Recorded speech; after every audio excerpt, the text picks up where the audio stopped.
ઓલા light ચાલુ છે ને? હા. ને ઓલા મોબાઈલ. હા હા હા હા તે ખાવાનું નહીં. આપણે કાંતિભાઈ વાળા જે 8.5 વર્ષની જેલ ભોગવી અને જામીન મુક્ત થયા છે, હાવ મુક્ત નથી થયા, એટલે એનું સન્માન દરેક જગ્યાએ થઈ રહ્યું છે. અત્યારે આમ તો આપણો સન્માનનો કાર્યક્રમ તો હજી રાખશું ક્યારેક, પણ અત્યારે તો એ ખંભાળા જવાના હતા અને અહીંયા ઉડતી મુલાકાતે આવ્યા, તો એમ છતાંય એ પહેલી વાર મારા ઘરે જ્યારે આવ્યા છે ત્યારે એનું સન્માન થવું જ જોઈએ, એટલા માટે આ નાનું એવું સન્માનનો કાર્યક્રમ ગોઠવો છે. તો કાંતિભાઈને પહેલાં આપણે સાલ ઓઢાડી અને પછી આગળની વાત કરીએ.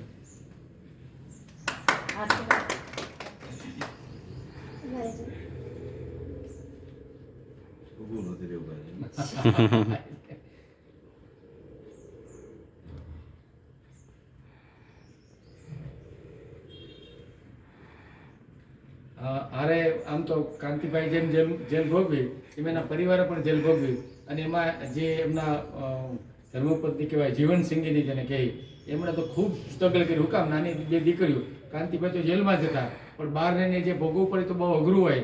ઘણા બધા સમાજના માણસો ખોટી રીતે વાતો કરતા હોય, એમ છતાં અડીખમ રહે અને એને ખૂબ આ બેનના દીકરીઓને શિક્ષણ પણ એવું આપ્યું છે.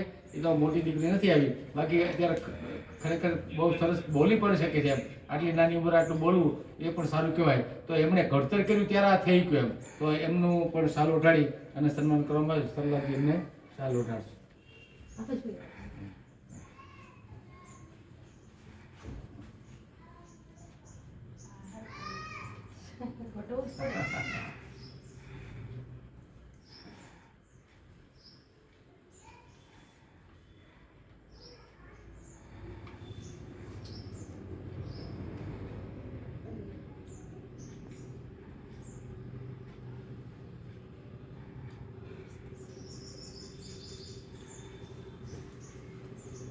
આપણે પરિચય આપતા ત્યારે અરવિંદભાઈનો પરિચય રહી ગયો તો ખરેખર તો એ આપણા એટલે બધાને પરિચય આપી દઉં. ઉભો રાખી ફેસબુક આડો નહીં કરવાનો. આપણા અમદાવાદ મેઘવાળ સમાજ છે, આપણો ફરજિયા સમાજ, એનું ત્યાં બહુ મોટી વસ્તી છે આપણી, એમના પ્રમુખ છે ત્યાં અમદાવાદ. હા, અરવિંદભાઈ પરમાર. હા હા હા, એ પણ અરવિંદભાઈ કાંતિભાઈના ફૂલા કરીને સન્માન કરશે.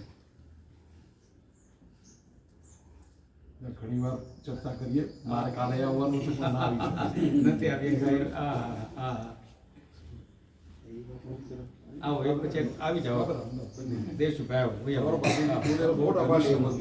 ફોટો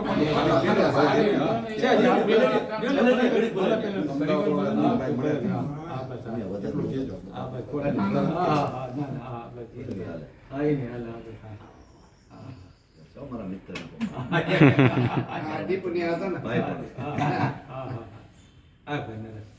બધા ભાઈ આવો.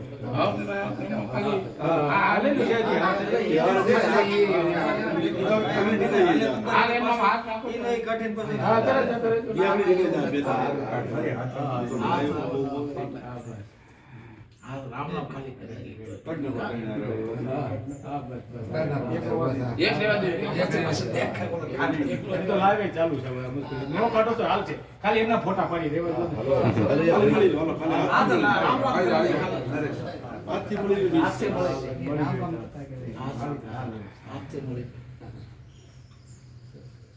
આવો આવો દિનેશભાઈ પરેશ પછી તું આવી જા. ચાવડા પર કઈ કામ હતું લઈ ગયા જેના મહેમાન આવ્યા ત્યાં કાકા બસ સ્ટેન્ડ મહેમાન લેવા જાવ લેવા જા. આવી ગયા છે તો પૂછી લો.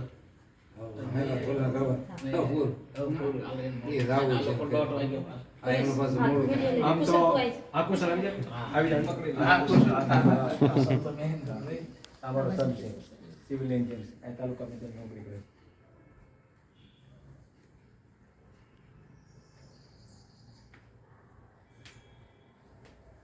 આમ તો એવું છે કે આ બધા મિત્રો જે છે એ બધા સન્માનીય મિત્રો. શું કામ? એના કારણે આમ કહી તો જે કહેવાય ને છેલ્લો કા રાણાનો એવો રાણાનો કા આ લોકોએ મારેલો છે. એમાં પ્રવીણભાઈ છે, ભાઈ અરવિંદભાઈ છે, મનીષભાઈ છે, ભાઈ છે એ બધી મહેનત કરી અને જામીન મુક્ત થયા, સુપ્રીમમાં ગયા, 1 વર્ષ સુધી મહેનત કરીને આવ્યા. આમ તો બધાનું સન્માન થવું જોઈએ, પણ અત્યારે તો આપણે લિમિટેડ કાંતિભાઈ અને બેન પૂરતું જ. બરાબર ને. અને સાથે સાથે અત્યારે લાઈવ ચાલુ છે આપણું. તો મારી જે આપણું જે અત્યારનું કામ છે, આ તો ભૂતકાળને સહન કર્યું, વર્તમાનમાં જીવે છે, પણ ભવિષ્ય માટે આપણે કાંઈક કરતું રહેવું જોઈએ. એના માટે આપણે મુહિમ ચલાવીએ છીએ. એમાં અત્યારે લગભગ 3.25 લાખ રૂપિયા તો કાલ રાત સુધીના હતા. એમાં 24,000 જેવી રકમ લીલિયાથી આવી છે. લીલિયા જ્યારે સન્માન કાર્યક્રમ હતો એમાં 24,000 જેવી રકમ આવી. આજે કાંતિભાઈ વાત કરી કે 25,000 રૂપિયા આપણે PL રાઠોડ સાહેબ નિવૃત્ત સમાજ કલ્યાણ અધિકારી છે, એમણે 25,000 જમા કરાવ્યા. અને 2100 રૂપિયા આપણા ભાઈ હરજીભાઈ રામજીભાઈ પરમાર વડોદરામાં અત્યારે છે અને મૂળ ગઢડા તાલુકાના છે, અને એમણે 2100 રૂપિયા જમા કરાવ્યા. અને એમણે કીધું કે ભાઈ જો એણે બહુ સરસ વાત કરી કે ભાઈ અમે રોડ ઉપર તો ન આવીએ કે, પણ જે રોડ ઉપર આવે છે એને મદદ તો કરીએ. તો આવી ભાવના દરેકને થાય એટલા માટે આપણે વારંવાર ફેસબુક લાઈવ પણ એટલા માટે જ થાય કે ભાઈ અત્યારે હવે કાંતિભાઈને ફૂલહાર ના બરાબર સન્માન તો જરૂરી છે, બહાર આવ્યા છે એટલે, પણ આ સાથે સાથે એને આર્થિક મદદની પણ જરૂર છે. તો આપણો ટાર્ગેટ અત્યારે 5 લાખ રૂપિયાનો છે, અત્યારે 3.25 લાખ રૂપિયા જેવું તો થઈ ગયું છે આપણી આગળ. હજી રકમ વધતી જાય અને હજી ખૂબ મિત્રો, જે મિત્રો દૂર છે ગુજરાતમાં કે ગુજરાતની બહાર, એ લોકો ગૂગલ પેથી રકમ જમા કરી શકે. એટલા માટે ફેસબુકમાં હું લાઈવ મેલું છું. મારો ગૂગલ પે નંબર છે, અમારા ટ્રસ્ટનો નંબર પણ છે. તો એમાં મોટી રકમ બધા જમા કરાવો એવી ખાસ વિનંતી છે. અને અત્યારે અરવિંદભાઈ પરમાર પણ છે, 2 વાત કરો અરવિંદભાઈ. પહેલાં તો સૌને જય ભીમ. કાંતિભાઈ વાળા માટે જે કાંઈ કહેવું એ અનુચિત લાગે, પણ એક જ મારી વાત છે કે સમાજનું એક સંગઠન બન્યું રહે અને કાંતિભાઈ પણ એમાં પોતે રસ લઈ અને બધા મિત્રો ભેગા થઈ સમાજ માટે અને સમાજ ઉપયોગી ક્યાંક બની શકીએ એવા જો આપણે કાર્ય કરતા રહીશું તો આગળ સમાજને કોઈ પણ આવી કંઈક પણ બીના બની હશે તો સમાજને આપણે મદદરૂપ થઈ શકીશું. કાંતિભાઈ વાળાને અત્યારે જે તકલીફ આવી પડી તો અત્યારે આખો સમાજ ભેગો થઈ અને જો અત્યારે એના માટે કંઈ પણ કરી રહ્યા છે તો એ ખરેખર સરાહનીય છે. અને આવનારા દિવસોમાં પણ કાંતિભાઈ પોતે પણ અમારી બધાની સાથે જોડાય અને આગળ મુવમેન્ટ ચાલુ રહે એવી આપણે બધાએ પ્રતિજ્ઞા લઈએ તો બધું બહુ રંગ લાવશે સમાજ માટે. અને ગમે ત્યારે કોઈ પણ નાના માણસને એવું થશે કે આપણે સમાજ માટે લડવું છે તો તરત જ એ તૈયાર થઈ જશે. તો સમાજને તો મારી એક જ અપીલ છે કે આમાં સૌથી વધારે જોડાઓ અને એમને ફાળો પણ સારામાં સારો આપો, જેથી કરીને આવનારા દિવસોમાં પણ આપણા સમાજ માટે કંઈ પણ કરવાની ખેવના ધરાવનારા વ્યક્તિઓ આમાં સામેલ થઈ શકશે. જય ભીમ, નમો બુદ્ધાય. સરસ. આજના કાર્યક્રમમાં અમારી જે અચાનક મુલાકાત, આમ તો મુલાકાત અમારા સાહેબને થતી જ હોય છે અને કોન્ટેક્ટમાં જ હોય છે. 2016થી જ્યારે બનાવ બન્યો ત્યારે અગાઉથી પણ હું સાહેબને ઓળખતો હતો કે સાહેબ વર્તમાન મામલતદાર સાહેબ પણ હતા અને અત્યારે માજી મામલતદાર એટલે કે રિટાયર્ડ પછી કામગીરી કરવી.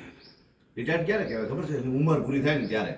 સરકાર પણ જ્યારે કાઢી મૂકતી હોય ત્યારે કામ ન થાય, પણ છતાંય સરકારી રેકોર્ડ ઉપર ઉંમર થાય એટલે એમ કે ભાઈ કામ ન કરે, એમ છતાંય સમાજની વચ્ચે એક યંગની વિચારધારા અને કે યુવા હોશમાં સાહેબ ઘણો સમયથી જે કામ કરે છે. 2016થી મને જે આર્થિક અને કાયદાકીય લેવલે ઘણીવાર મદદ કરતા આવ્યા છે, પણ હાલ અત્યારે હું જેલ મુક્ત થયો છું અને સુપ્રીમ કોર્ટથી જે મને સનાળીથી પ્રવીણભાઈ પરમાર, અરવિંદભાઈ પીઠડિયા સરપંચશ્રી, તેમજ અડાળા અને લુંગિયાથી નાનજીભાઈ સોલંકી, આવા ઘણા મિત્રો, આપણે લીલિયાથી ભાઈ શ્રી સંજયભાઈ બગડા, એનો પણ આર્થિક સહયોગ છે. દોડાદોડી તો ફક્ત 4 વ્યક્તિઓ જ કરી છે. છેક અમદાવાદ જવું 1 વાર નહીં 5 વાર સાહેબ. ઘણીવાર મને છોડાવવા માટે લોકોએ ફંડ ફાળા ભેગા કર્યા હતા. પોઝિટિવ વાત કરું છું, નેગેટિવ નહીં. આપણા જિલ્લાને સાઈડને રાખીને સાહેબ એકવાર દીવથી મારું નામે ફંડ ભેગું થયું, બીજી વાર જામીન મૂક્યા ત્યારે 1,90,000 રૂપિયા. તો સાહેબ મને પેરોલ થઈને એ લોકો જામીન મૂકો આજકાલ કરે. એટલે મેં કીધું સાહેબ મારા જામીન મૂકો, નકર તમે જે કાંઈ ફંડ ભેગું કર્યું છે મને આપો, નકર રિટર્ન કરો. તો સાહેબ જે તે સમયે એને ફંડ તો કે થોડાક ડ્રિંગે પણ કરતા હતા, નામ નહીં આપું ત્યારે, નહીં મારે રેકોર્ડિંગ છે, હું એવિડન્સ વગરની વાત નહીં કરું. તો સાહેબ જે તે સમયે મને એટલો બધો હાંક્યો કે હું જ્યારે બીજી સમાજમાંથી આવતો હોય, બીજા દેશમાંથી આવતો હોય, એમ હાંકીને મને એવું કીધું, તારા કારણે ફંડ ભેગું નથી થયું, હમ. આ તને ઓળખીને નથી આપ્યા.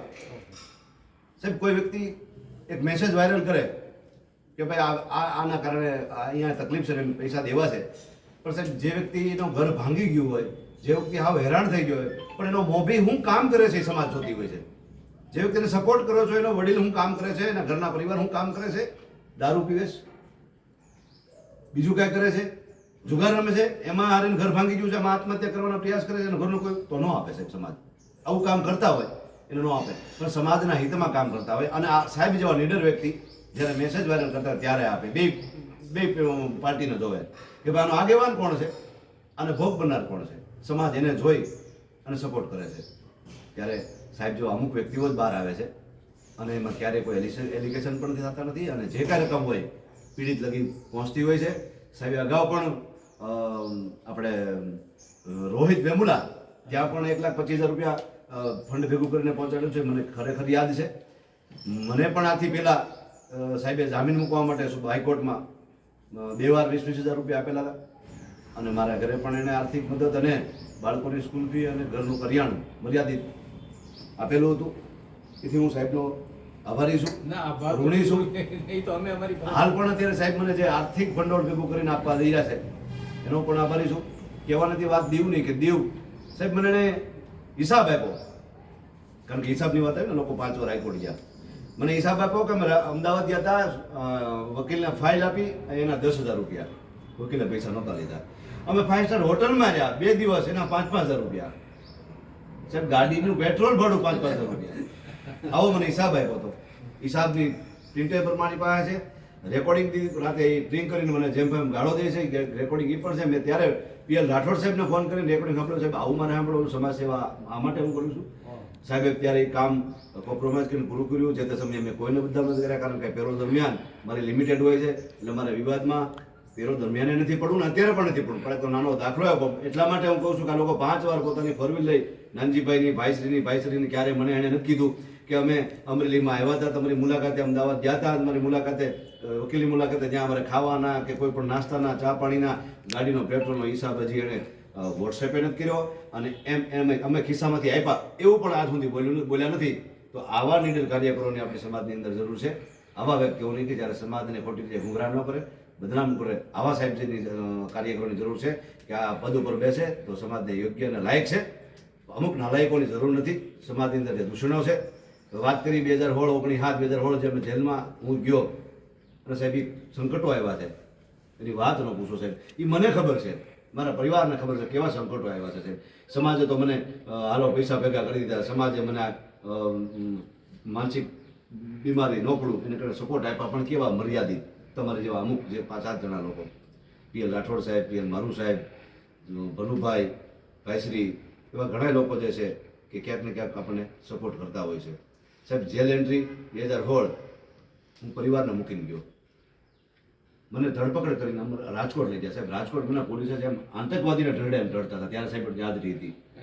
તાત્કાલિક ધરપકડ કરીને મને જેલમાં નાખી દેવાની વાત. હું સાહેબ બીમાર હતો, એમ છતાંય મને તાત્કાલિક ધરપકડ કરી. ત્યારે અમે સંઘર્ષ કર્યો અને અમે જય ભીમના નારા લગાવ્યા, અને ત્યારે ત્યાં આંબેડકર યુવાઓ છોકરાઓ ભેગા થઈ ગયા. પછી વિશ્રામભાઈ સાગઠિયા જે ગાડી આડી નાખીને મને પરિવાર સિવિલમાં દાખલ કરાવ્યો.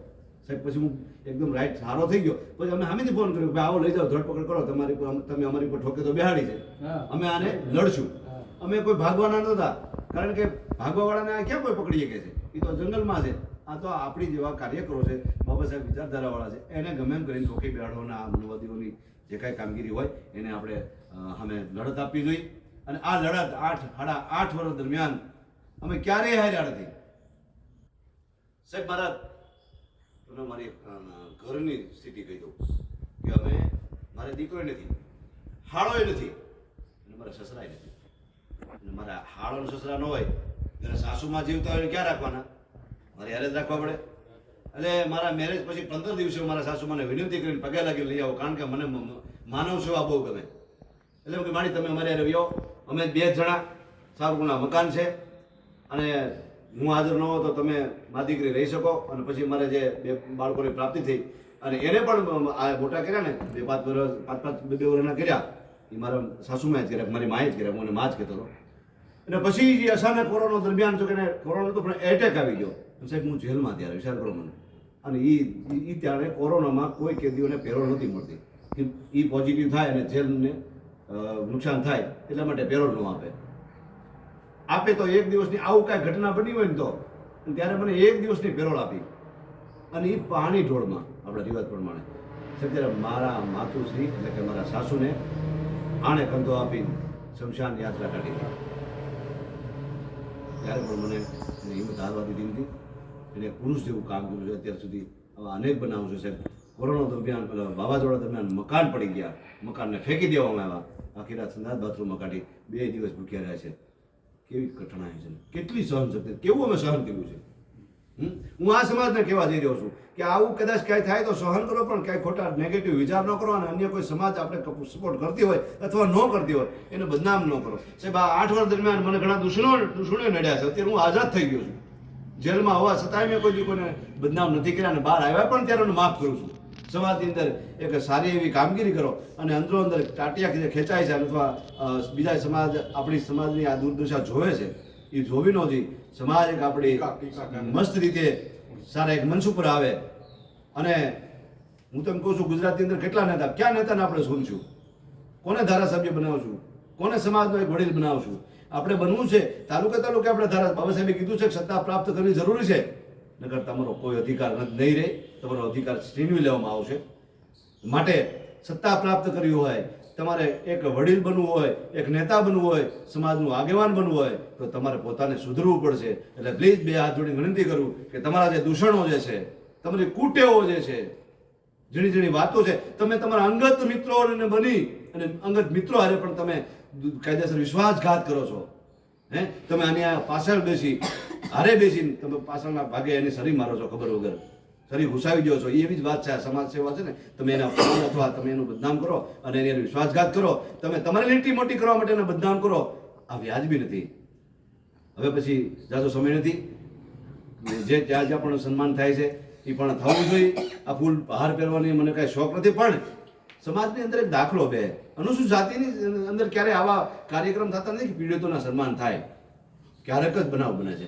ભાઈ સમાજમાં હું જેલમાં ગયો એ દરમિયાન પણ નહીં, પણ સમાજની અંદર આવા જે લોકો મહેનત કરે છે, સાહેબ જેવા વ્યક્તિઓ કામ કરે છે, એનું પણ સન્માન થવું જોઈએ સમય દરમિયાન પ્રમાણે. પછી તો એને મહેનત કરીને તમે ભૂલી જાઓ એ વાત ખોટી છે. શિબિર કરતું હોય એનું પણ સન્માન થવું જોઈએ. એટલે લાંબુ નહીં બોલું, મારા વાતને વિરમી. જય ભીમ, જય વિસ્તાર.